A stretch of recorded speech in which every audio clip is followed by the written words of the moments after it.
Welcome back to Stamping at the Warren. I'm Kim Tolton, and today I'm actually hoping that you're not going to get too much in the way of shadows and everything, because it's rather late in the day that I'm videoing, so I've got my extra lights on in the hope that it's going to light everything up for you. Today is largely about die cutting, and this is kind of in preparation for next week's vlogs, as next week is all going to be about boxes and gift bags and packaging and tags, all of those sorts of things, all the things we tend to leave right until the last moment when we do all our wrapping. So it's the mini treat bag that I'm doing today, and I've used the Holidays fancy foiled vellum, designer vellum, I suppose, for today's card, and it's actually quicker and easier to make than most people would think, and the tag actually is quite removable, so it's just held on by a little clothespin. You could just as equally fold it over and seal it with tape, or you could use the mini handheld stapler. That would work really well as well. So to crack on then, the first thing that you want to do is die cut your pieces for the box. And so for that you need the mini treat bag dies, and it doesn't just come with a mini treat box treat. Oh, what a mouthful, especially with my numb tongue. It's the mini treat bag dies, and you get supplementary ones. So this is love you, heart, there's like a big banner, small tag. I think that's it with the supplementary ones, and then these are the main ones for the actual die, for the actual bag itself. Now the important thing really when you're die cutting these is to ensure that the pieces are put on correctly, particularly with anything that is double-sided. Otherwise you end up folding opposite sides, and then you end up die cutting again, and then you get in a pickle. I know, I've been there, I've done it. So your basic guide is to make sure that the zigzaggy bits are face down on your vellum that is face up. So I hope that makes sense. It will do in a moment anyway. Now to save on vellum, what I do is I die cut mine roughly to size. So you want one piece of fancy vellum that's 16 centimeters by 8 centimeters, and then the larger piece is 16 centimeters by 18 centimeters. So hold on, this one is 16 by 16, this one, and this one is the smaller one, so 16 by 8, so half the size. So when you're putting this down on your big shot, so I'm going to show you now, you won't get both pieces on at the same time, so that's why you just need to take a little bit more care and attention about where you're putting them. So if we go with the big one first, so that will go onto your standard big shot. If you're die cutting anything wider, then you want your extended plates to die cut that way, but this does just fit on the big shot as is, preferably with a magnetic platform, so that you know that it's going to hold down. Otherwise, especially vellum, will move around like nobody's business, and then you're in real trouble. Right, so you've got the blade on the bottom here, which you can feel is raised. Doesn't feel like a blade, but trust me, it is. So, and your vellum for the side you want, so we're going to be using the red stripy side, not the white stripy side. So you want your vellum, the fancy side, facing up, and then you pop your die down on the top, and you can see I've really cut it bang on to size. Okay, So you've got your magnetic platform, your vellum face up, your die face down, and then your second cutting plate goes on the top here. Now before I put it through the big shot, whilst this is still here, I just want to show you with the smaller piece. So it's exactly the same, because unfortunately the tendency is you end up doing this. You absolutely must make sure when it's going through the big shot that you can see the fancy foil and your blade is face down, so that both pieces are that way. Otherwise you'll end up with half the box white stripes. Right, I'm back. So I've just taken my pieces out of the big shot, and what you'll notice is that there are score lines as well as the outside cut edges. So what you want to do is just fold gently and make sure you keep the fold in line, because it's quite easy to go off the line. Just use your bone folder to burnish those folds a little bit.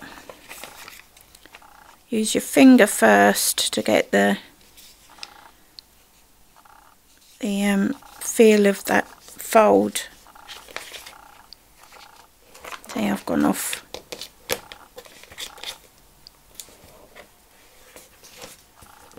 There you go. So just run your bone folder along there, and then you've got one at the bottom here which is a little tab, so that one needs to be folded through as well, and that's it. And I found that the easiest material to use when putting the bag together was actually the tear and tape. So along the narrow tabs you just want to run a nice piece of tape. There's one there, one at the bottom here.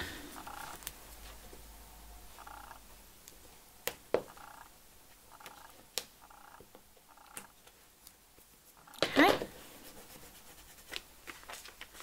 and then take off. So what you'll see is this will now make a bag. So take off the cover on one piece of the tape. I promise it is finger lift. And then line up against the bottom there. And then you can guide it in at the top. Okay. And then you want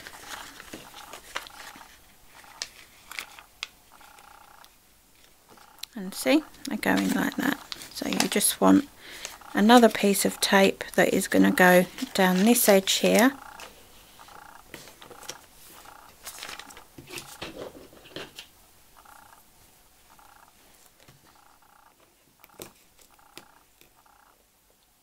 So it's really easy to make, and if you're making lots of them, even easier, because you just do one thing at a time. Do it as piecework. Cut all one of the sides, then cut all the other sides, then do all your folding. Right, then all you do is you fold over, and if you're a bit off skew, this is your chance to sort of get it straight. There you go. And these two pieces come down on top of each other, so you've got your little bag in there. This just reminds me, and again this is going to show my age, I've really been showing my age up this week. When I was a little girl, and I used to be given, oh please don't go, oh my goodness, when I used to be given sixpence to go and buy my sweets for the week. Yes, you heard that right, just a sixpence. We used to get little bags just like this, but made from greaseproof paper, and that's what we used to come home with our sweeties in. I usually went for things like flying saucers and yeah.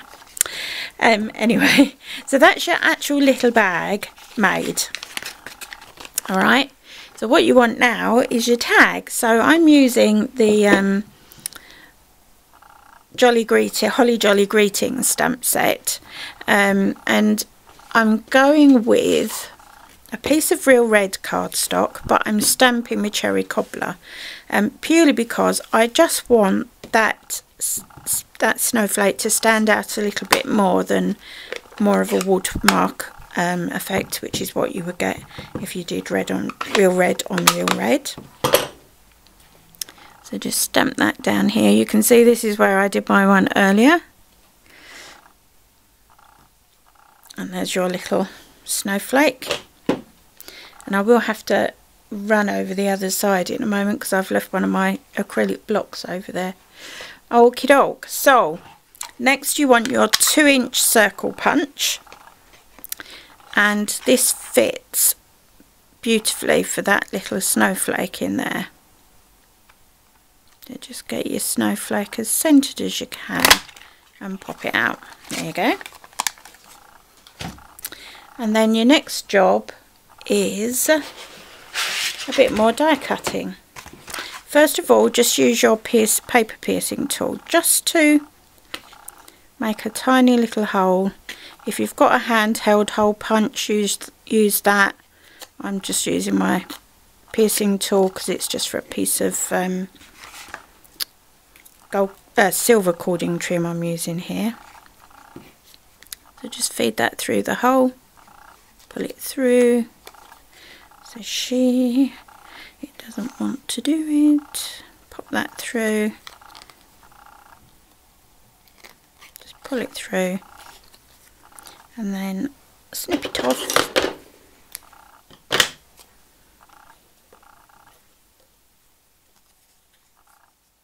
And tie a little knot.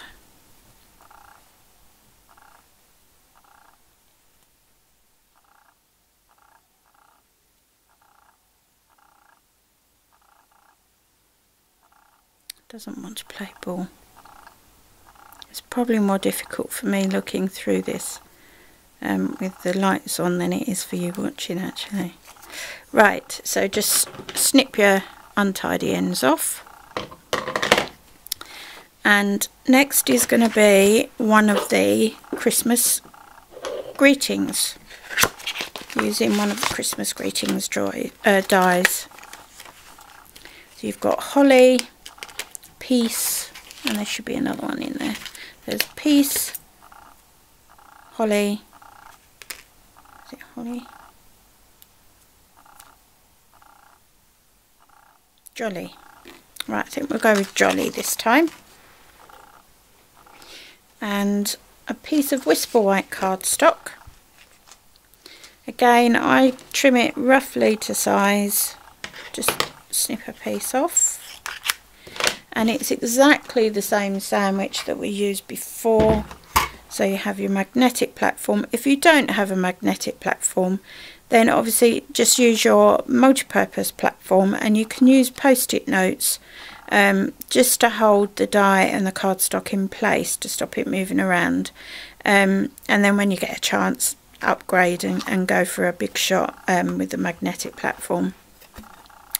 It does make life easy, and once you try it you don't ever want to go back. And then your top acrylic plate goes on. So magnetic platform, bottom acrylic plate, cutting plate, cardstock, die with the cutting blade down, and your second acrylic plate, and that all goes through your big shot. So again, I'm sorry, I'm going to turn you off and I'll be back in a moment. Right, I'm back. If you check the back, I've done my die cutting, so if you check the back before you take it, pop it out from the cardstock, you'll see if you have actually cut everything through. If you haven't, you might just need to run it through your big shot backwards and forwards 2 or 3 times, and just go gentle with it. Don't go over mad with it. And then where these little holes are, you just want to give a little pop through. Start at the extremities, working your way in, and what you'll find is the cardstock will start to lift.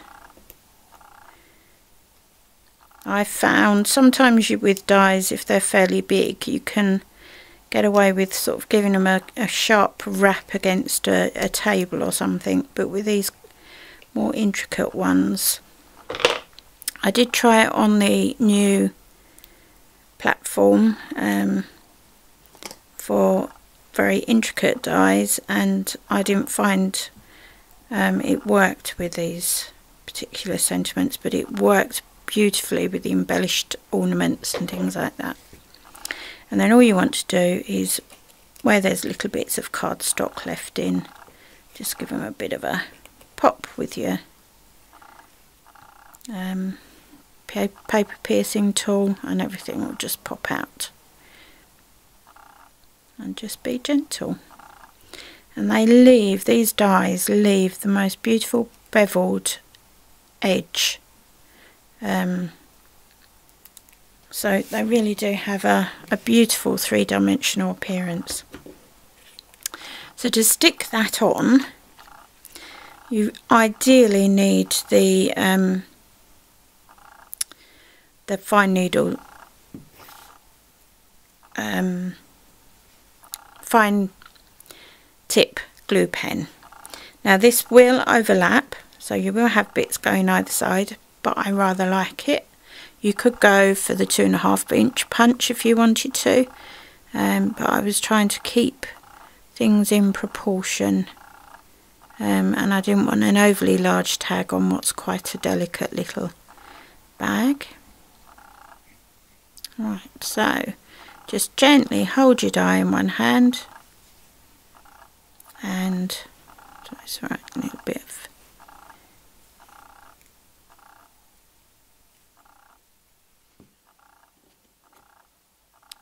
paper in there, card in there that I didn't flip out.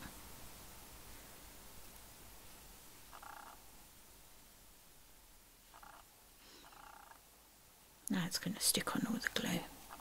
There you go. Now it's going to stick on the tag instead. So you don't want to go right to the edges, obviously, because your tag, your sentiment is slightly wider than the tag. And then pop that down, give it a nice press, and that is your tag done. And then all that remains is to use one of these little clothespin, obviously in the UK we call them clothes pegs, but Stampin' Up being American, they use their native name, so clothespins. And then you just want to get your little bag back.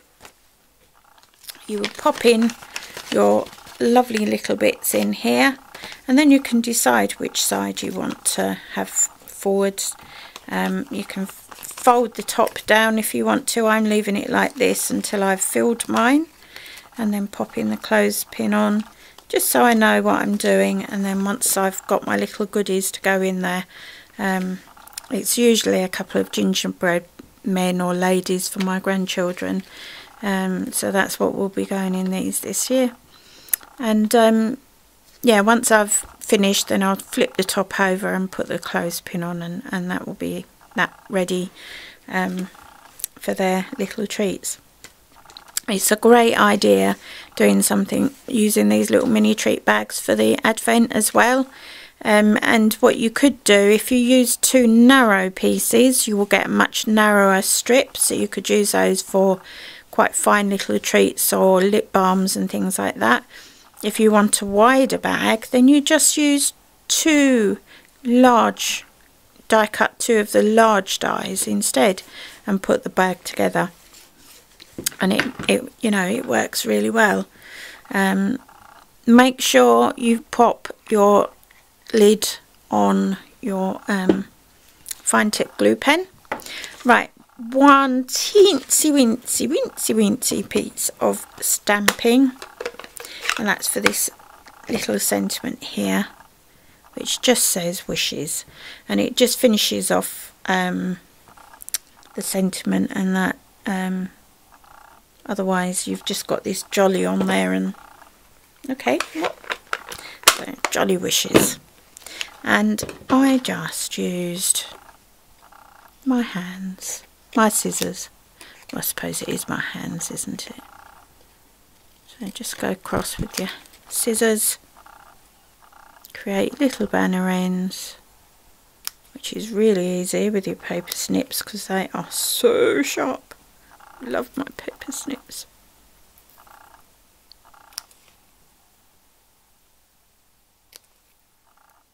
There you go. See how easy is that? And a little bit of, I say Stampin' dimensional. These are all the leftover bits from around the edges. Don't waste them, use them.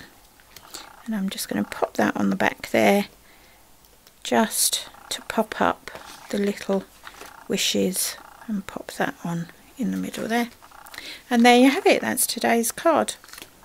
Well, it's not card, is it? It's today's gift bag. I'll be giving you some little hints along the way in terms of what goodies will be coming, but needless to say, the curvy keepsake box is going to be in there, the baker's box is going to be in there, probably some more treat bags, and some proper gift boxes made from craft card or other cardstock. So that will all be coming for my next week's blog posts. Until tomorrow though, I'll say ta-ta for now.